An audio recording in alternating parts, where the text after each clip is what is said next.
Ahora como invitado tenemos al experto internacional, doctor Antonio H. Benjamín, de Brasil. Tema: constitucionalización del ambiente y ecologización de la Constitución brasilera. El doctor Benjamín es abogado de la Universidad Federal de Río de Janeiro. Realizó una maestría en la Universidad de Illinois, fue miembro del Ministerio Público de Estado de San Paulo, fue procurador de justicia, coordinador del Centro de Apoyo Operacional de los Fiscales de Justicia del Medio Ambiente. Ejerció como profesor visitante de la Universidad de Texas en Derecho Ambiental y en la Facultad de Derecho de la Universidad de Illinois. Además, se desempeñó como profesor en la Universidad Católica de Brasilia. Fue elegido coordinador del Centro de Apoyo de las Operaciones del Ministerio de Justicia de Derechos del Consumidor y es magistrado del Tribunal Superior de Justicia de Brasil. Con nosotros el doctor Antonio H. Benjamín.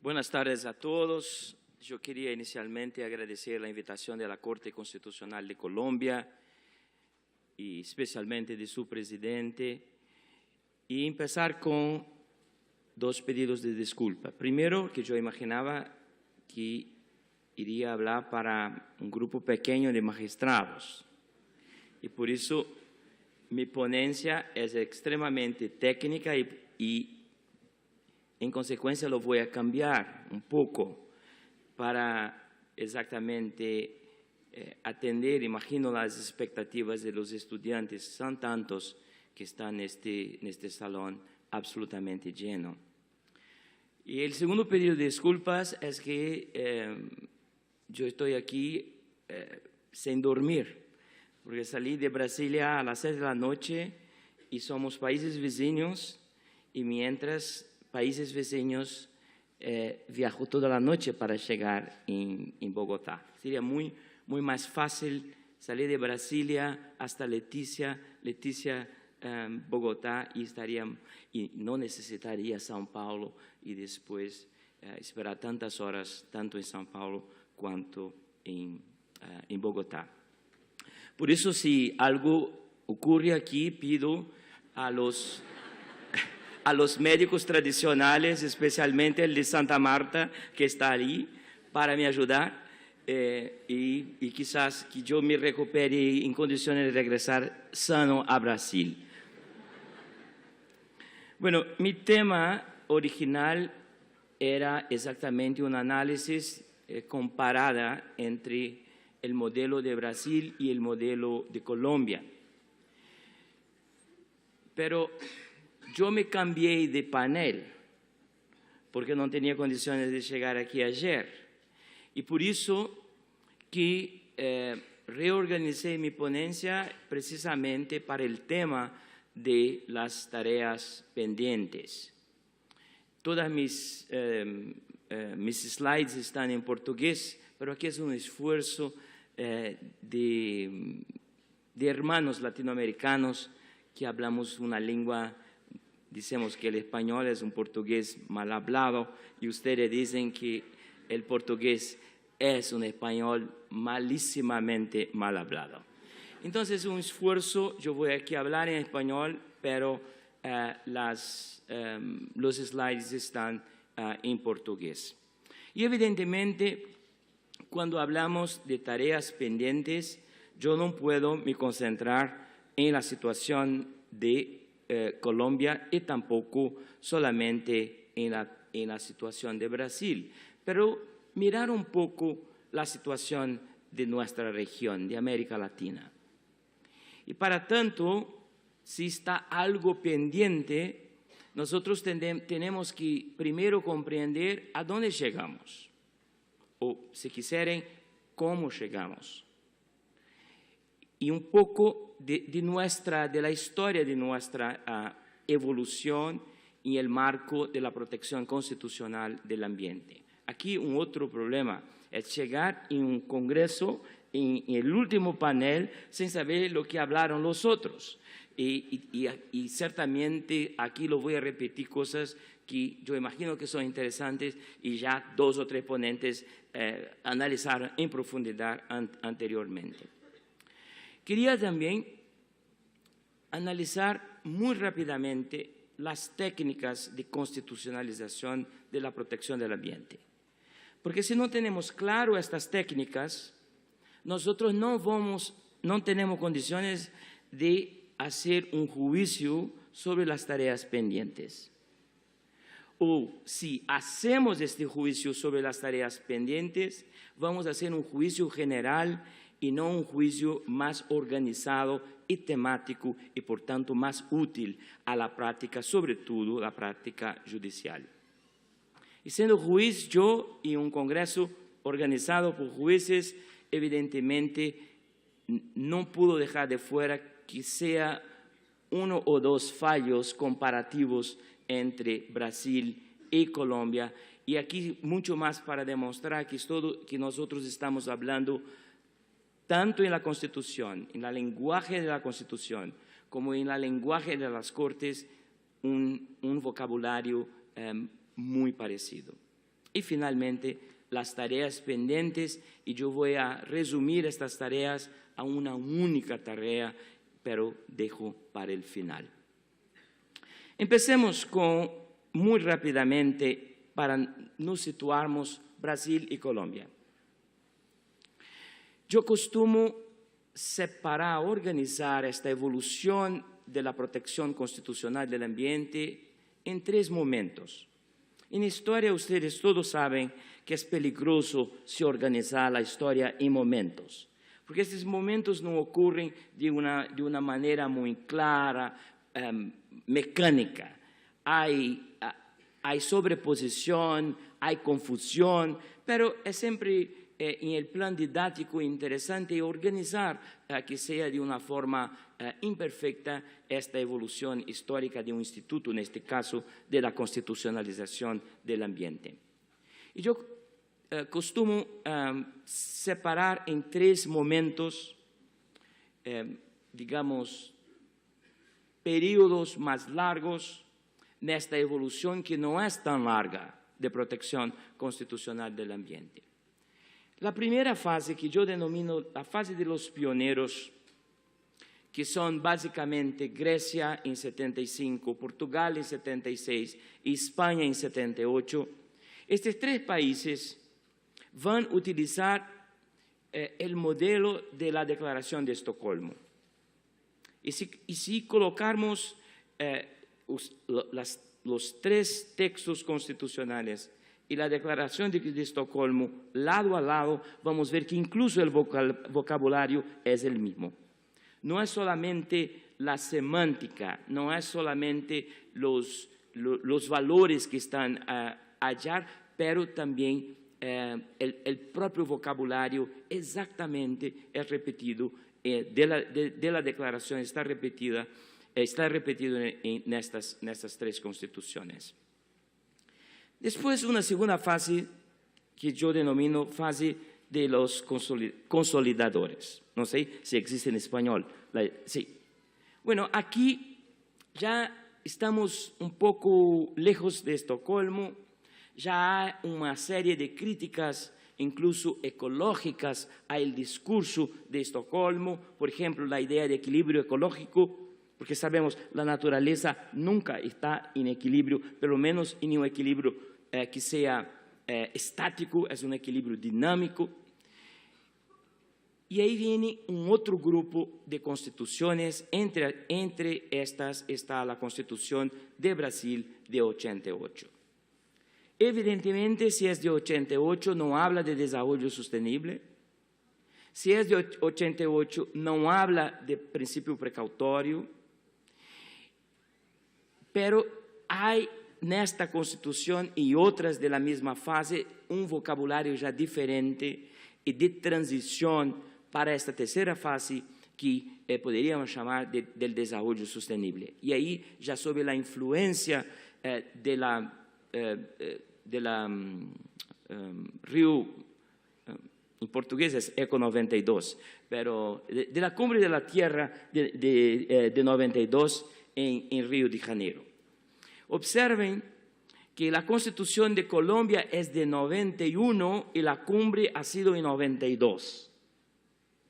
Mientras esta disfunción temporal, el vocabulario de la Constitución colombiana es el vocabulario de la cumbre de 92, porque ya refleja el texto base de nuestro futuro común y también los textos preliminarios de los convenios que se firmaron en Río de Janeiro, especialmente el Convenio de Protección de la Biodiversidad y el Convenio de los Cambios Climáticos. Esto es muy claro en el texto constitucional de Colombia y por eso que se puede poner en esta tercera fase, juntamente con la reforma constitucional de Argentina de 94, la Carta del Ambiente de Francia, y uno de sus principales redactores está aquí, mi querido amigo, nuestro maestro Michel Prié, la de Ecuador de 2008 y la boliviana de 2009. En verdad, estas dos cartas deberían estar en una cuarta fase, pero por preocupación de tiempo coloqué junto con esta fase del desarrollo sostenible, porque son estas dos constituciones las primeras en el mundo a tener una visión holística de la protección del ambiente. Y ya no más un derecho al medio ambiente ecológicamente equilibrado, o, como dice la Constitución de Colombia, un derecho a un ambiente sano, muy antropocéntrico, pero estas dos constituciones tienen la visión de Pachamama como esta entidad, no solamente ética, pero ahora jurídica también, que debe ser reconocida y es reconocida por el legislador constitucional. Pero esto podemos analizar en otro momento, no hoy exactamente. Agora, un simples listado de técnicas de constitucionalización del ambiente. Este es un listado que en mis trabajos jurídicos es muy más largo, pero miren, por ejemplo, la variedad de tipologías que encontramos en el texto constitucional. Siempre se habla de un derecho fundamental a un ambiente sano, expresión de la Constitución de Colombia, o a un medio ambiente ecológicamente equilibrado, expresión de la Constitución de Brasil, y parece que las cosas terminan en este derecho fundamental. En verdad, la riqueza es muy más grande. Y yo diría que la importancia de las otras técnicas, es peligroso decir lo que voy a decir, las otras técnicas en el plan efectivo, práctico de la aplicación judicial son más importantes que el derecho fundamental. Y ya explico por qué. Y empiezo con una técnica, una segunda técnica que ahí está, de los deberes fundamentales, que la Constitución de Colombia incorporó. La Constitución colombiana es uno de estos textos que no tiene miedo de decir, este es un Estado social de derecho. Y por tanto, no es solamente un Estado de derechos, pero es un Estado de derechos y deberes, y si quisieren, de responsabilidades. Responsabilidades basadas en la solidaridad, y no solamente solidaridad entre nosotros, pero con las generaciones futuras, con Pachamama también, y también una sociedad basada en la protección de la dignidad de la persona humana y también de los sistemas planetarios. Nosotros, magistrados, tenemos mucha dificultad en trabajar con derechos, menos dificultades de trabajar con deberes. Esto es propio de nuestro trabajo. Si el deber está expreso, bueno, el deber está expreso. No hay mucho que interpretar. Por ejemplo, la Constitución de Bután en en los Himalayas tienen un dispositivo que el Estado protegerá 60% de la cobertura de bosques del país. Es un deber. No hay o que interpretar. Son 60% de los bosques del país.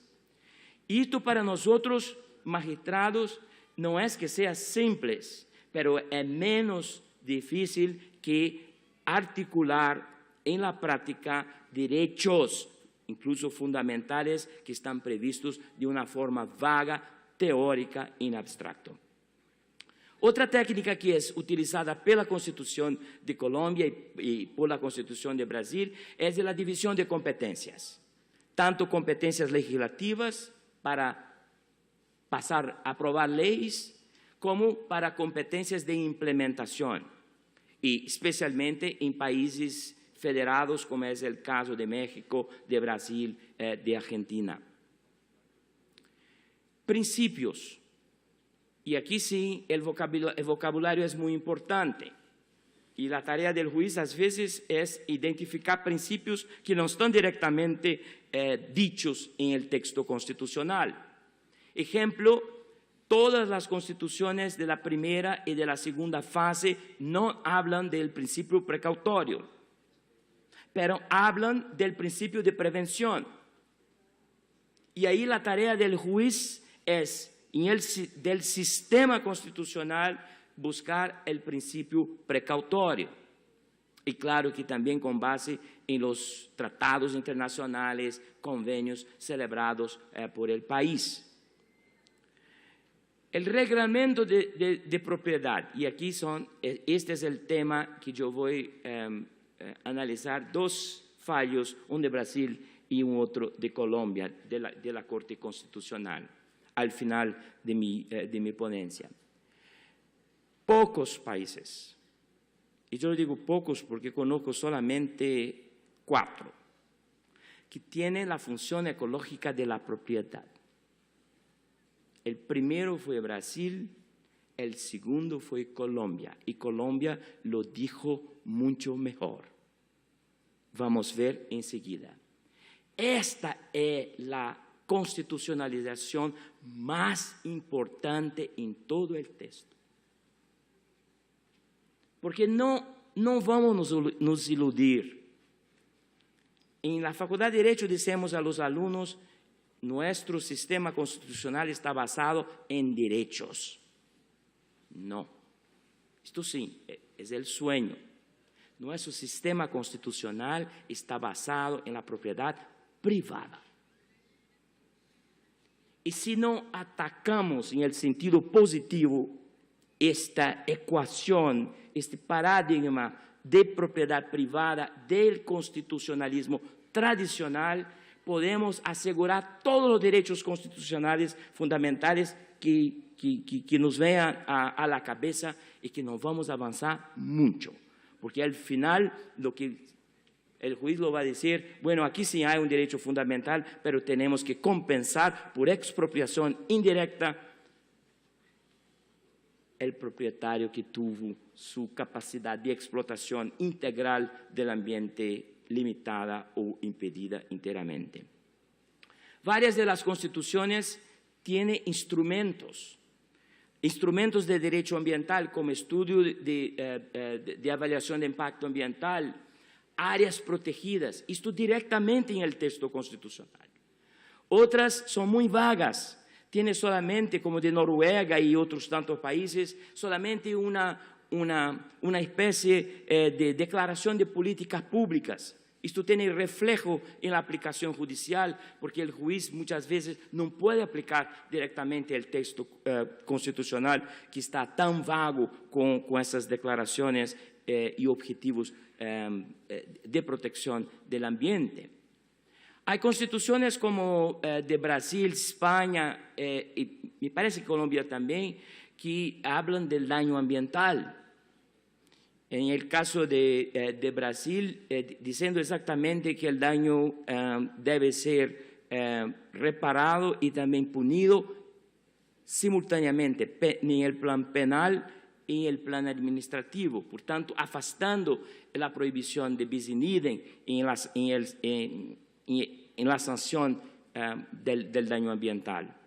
Y continúa, protección de biomas o ecosistemas especiales. Varias constituciones protegen ecosistemas que son muy, muy importantes. No sé si no me recuerdo si la de Colombia lo hace. Por ejemplo, sería interesante que la protección de los páramos estuviera en la Constitución. Pero la Constitución de Brasil protege el bosque atlántico, protege expresamente el bosque amazónico, protege expresamente el Pantanal, que está en la frontera con Bolivia y Paraguay. Y finalmente, algunas constituciones, la Argentina, por ejemplo, prohíbe ciertas actividades que son consideradas lesivas al ambiente, y en el caso de Ecuador, ya dijo, y Bolivia, estas constituciones traen un nuevo estatuto ético para el ambiente y la tierra.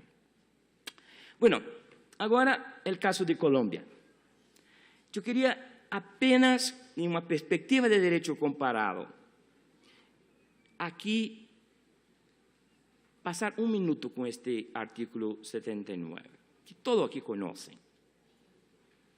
Pero miren la complejidad de este artículo. Todas las personas, y en el caso de Brasil no se habla de personas, se dice todos tienen, y ya permite al juez la posibilidad de preguntar quién son todos, si incluimos o no la naturaleza, los animales, en el todos. Pero aquí lo dice, todas las personas tienen derecho a gozar de un ambiente sano. Si la Constitución tuviera parado ahí, sería terrible, porque sería una constitución absolutamente antropocéntrica. Porque evidentemente el desaparecimiento de una mariposa muy hermosa aquí del Parque Nacional no va a afectar directamente la salud de las personas. Y por tanto la base para protección de la naturaleza no estaría en el texto constitucional si tuviéramos apenas esta protección del ambiente sano. Bueno, la ley, el texto, el artículo 79 continúa. Y ahí es como si el legislador constitucional tuviera una recaída un poco frágil. Y si, bueno, ahora ya está se quedando complejo demasiado, yo no voy aquí a hacer un estatuto pleno. Yo voy a dejar para el legislador. Y ahí continúa. La ley garantizará la participación de la comunidad en las decisiones que pueden afectarlo. Un juez no puede aplicar directamente este texto, esta segunda parte. El problema es que muchas veces en la técnica de interpretación y la doctrina de mala fe, mira esta parte que está en el medio, la ley garantizará en el futuro, y dice todo este artículo 79, no estoy diciendo que es esta la posición de la Corte Constitucional, en otros países es así. Y dice, todo este texto no tiene autoexecutoriedad. Y miren cómo es importante analizar punto por punto. Y continúa. Y ahí sale primero de una técnica de derechos, la primera frase. Después, una técnica de políticas públicas, la segunda. Tercero, una técnica incompleta de deberes, porque es un deber solamente para el Estado. Es deber del Estado proteger la diversidad e integridad del ambiente, conservar las áreas de especial importancia ecológica y fomentar la educación para el logro de estos fines. De nuevo, si miramos solamente este dispositivo, tenemos una impresión equivocada del texto constitucional. porque está en otros dispositivos la ampliación subjetiva de este deber general de protección del ambiente, en el propio texto constitucional. Por tanto, aquí con el artículo 79, yo quería solamente ejemplificar las técnicas de enunciación de protección constitucional del ambiente. Y ahora lo que interesa, y ya me encamino para el final. Función ecológica de la propiedad en Colombia y Brasil. Miren el artículo 58, que certamente fue hablado aquí, y mi colega que me antecedió habló de este dispositivo, casi que yo saqué fuera este slide, pero soy tan apegado a este tema que no lo pudo. Se garantiza la propiedad privada. La propiedad es una función social que implica obligaciones, como tal, les es inherente una función ecológica. Es clarísimo. Es el texto más claro del mundo de función ecológica de la propiedad.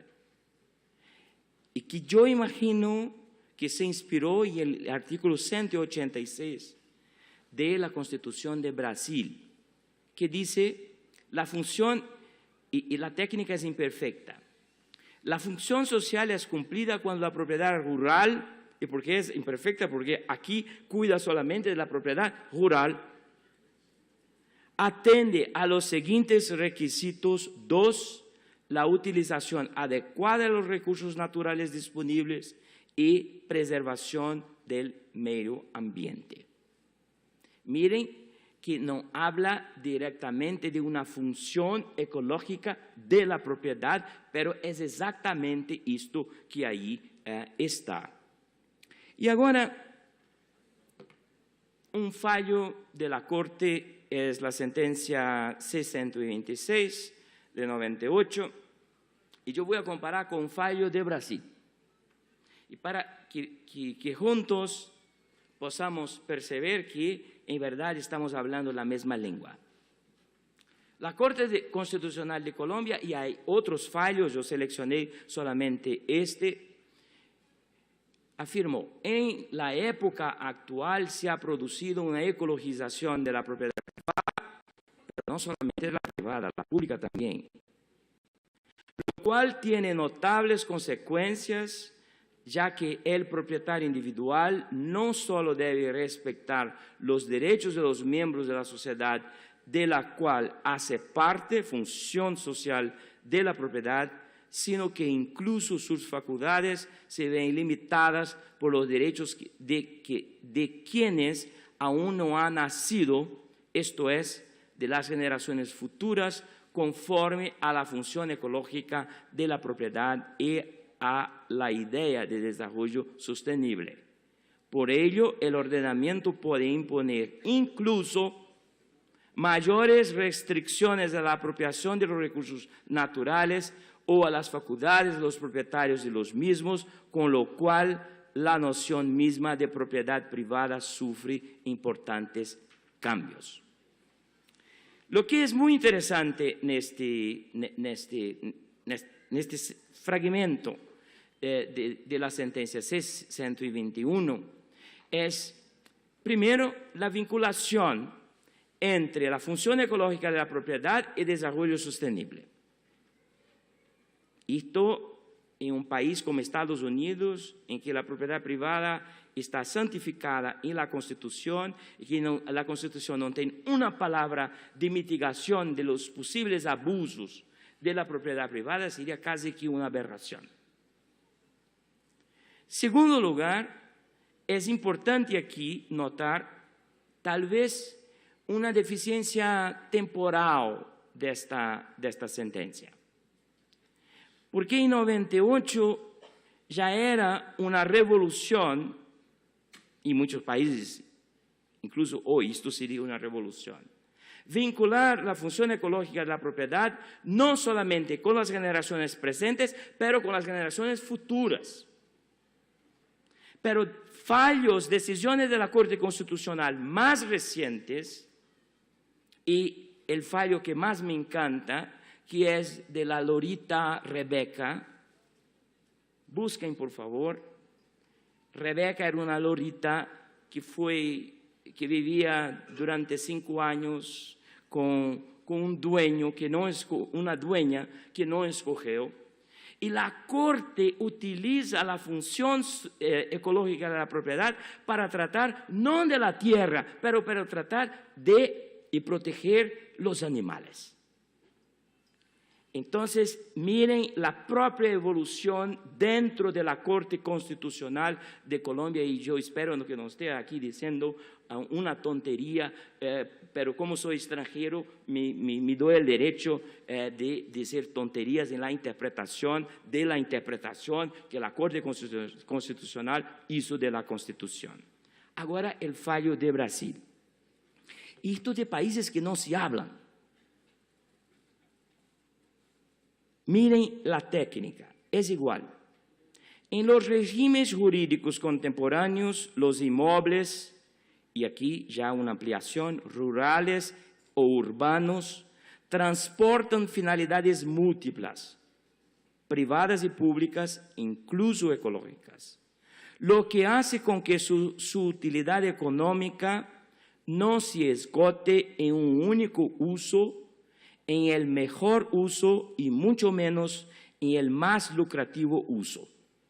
La orden constitucional legal brasileña no garantiza al propietario y al empresario el máximo retorno financiero posible de los bienes privados y de las actividades ejercidas. Exigencias de sustentabilidad ecológica en la ocupación y utilización de bienes económicos privados no evidencian aposamiento, esvaziamiento o injustificada intervención pública. En otras palabras, no es desapropiación indirecta. Este era un caso de desapropiación indirecta que nuestra Corte analizó, un recurso que vino de la Corte Suprema de la provincia de Santa Catarina en el sur de Brasil. Y concluyo sobre el tema, que es cuáles son los desafíos para nosotros. Y yo diría, comparto con sus comentarios, pero yo diría que el gran desafío para el texto constitucional y legal de protección del ambiente no es material. Somos nosotros los jueces. Este es el desafío. Y exactamente en este desafío yo voy a traer 3 precedentes que hablan de nosotros los jueces. Primero, que nosotros jueces no podemos todo, pero alguna cosa podemos en el sentido de proteger el ambiente. Segundo, que si nosotros jueces constitucionales o no queremos efectivamente proteger el ambiente, solo hay una forma, que es una protección preventiva y mejor ahí todavía una protección precautoria. Tercero, que nosotros tenemos que mirar los valores que están en juego. Y finalmente, que no se pone en nuestra región el tema del activismo judicial, porque el activismo no es del juez, el activismo es de la Constitución y de las leyes. El primero precedente, sentencia de mi corte, es un caso importante, no fue unánime, de São Paulo, que vino de la Corte Suprema de São Paulo, y que era un caso urbanístico ambiental que si la Corte hubiera decidido a el opuesto, todo el poco de verde que sobra en São Paulo iría a desaparecer. Y el tribunal lo dije, el Poder Judicial no diseña, construye o administra ciudades, lo que no quiere decir que nada pueda hacer en su favor. Ningún juez, por más grande que sea su interés, conocimiento o habilidad en las artes de planeamiento urbano, arquitectura y paisajismo, reservará para sí algo além de el simple papel de ingeniero del discurso jurídico. Y sabemos, ciudades no se erguen ni evolúen a costa de palabras, mas palabras dichas por jueces pueden sí estimular la destrucción o legitimar la conservación, referendar la especulación o garantizar la calidad urbanístico-ambiental, consolidar errores del pasado, repetirlos en el presente o viabilizar un futuro sostenible. Esta es nuestra responsabilidad.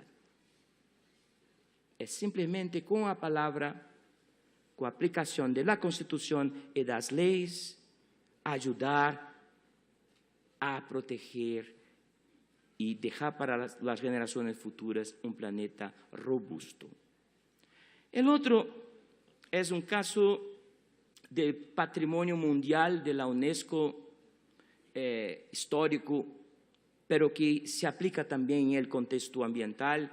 Es un caso reciente, y aquí estoy haciendo una publicidad de Olinda, en el estado de Pernambuco, que es un pueblo hermosísimo, patrimonio mundial. Y en este caso es un recurso que vino de la Corte Suprema del estado de Pernambuco. El tribunal nuestro así afirmó, y de nuevo hablando sobre el juez, el papel del juez. Por más que en el plan técnico se diga viable la reconstrucción o restauración de inmueble, sitio o espacio protegido, o la derrubada, no sé si dice poner abajo, aquello que indebidamente se erguió o se adicionó, el remendo tardío nunca pasará de imitación del pasado o de la naturaleza. No sé cómo se dice caricatura. ¿Existe en español? Sí. Caricatura de la historia o de los procesos ecológicos y geológicos que pretende sustituir. En otras palabras, el juez que no previene el daño ambiental y se contenta con la restauración, recuperación, está en la verdad ayudando, es partícipe de un proceso de imitación, de caricatura de nuestro patrimonio histórico, artístico, cultural y también natural. Y finalmente, el juez y el activismo judicial. Este es un otro caso de Santa Catarina en que la Corte lo dije el siguiente, que en Brasil, y yo diría en Colombia, en Argentina, en Ecuador, en Bolivia, al contrario de otros países, el juez no crea obligaciones de protección del ambiente. Ellas, Johan, ¿existe? Ya, entienden, ¿no? De la ley, viene de la ley, brotan de la ley, após terem pasado por el crivo del poder legislativo. Daí no precisarmos de jueces activistas, ya que el activismo es de la ley y del texto constitucional. Felizmente, nuestro judiciario no es asombrado, no sé si existe, por un océano de lagunas o un festival de medias palabras legislativas. Si laguna existe, no es por falta de ley, ni mismo por defecto de la ley, es por ausencia o deficiencia de implementación administrativa y judicial de los inequívocos deberes ambientales establecidos por el legislador. Entonces, la gran tarea a hacer, además de la tarea ética de abrazar a Pachamama, la gran tarea es de transformar a nosotros propios los jueces. Muchas gracias.